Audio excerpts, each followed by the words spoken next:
We can now bring in our reporter Claire Paccalin, who's standing by in Jerusalem. Thanks for joining us, Claire.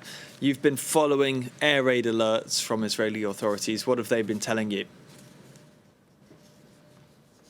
Dozens of air raids alerts coming through just in the last minute on our mobile phones. Over the last hour, we've had dozens and dozens of alerts, several towns across northern Israel, as well as in the northern occupied West Bank. So anyone who gets an alert on their phone and who's in one of those communities needs to get to an air raid shelter as soon as possible. This looks like the beginning of Hezbollah's response, rocket attacks aimed at communities. Now, some of those rockets are intercepted by Israel's air defense system, but that does create shrapnel, which falls to the ground and can create injuries and impact buildings. And we did say damage in Safed and the Upper Galilee during the night. We've not had any reports of anyone being killed there, but we saw images of buildings on fire, significant damage to some homes in Safed. So this is the beginning of Hezbollah's response. And of course,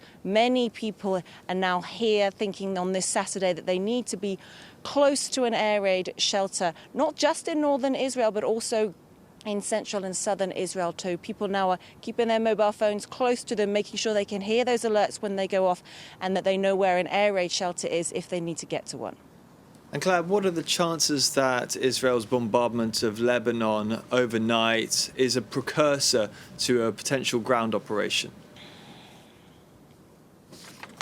For all week, we've heard a back and forth about potential ground operation. We heard that the IDF, the Israel Defense Forces, had moved troops up to the border with Lebanon and maneuvered them, put them into combat positions ready for a potential ground operation. Now, Israel does have superiority in the skies, but on the ground it's a different matter, and moving Israeli troops into southern Lebanon to fight Hezbollah is another story. They'd be moving into their enemy territory. They'd be moving into a hostile ground. Hezbollah would, to an extent, have the upper hand because they would be the defenders.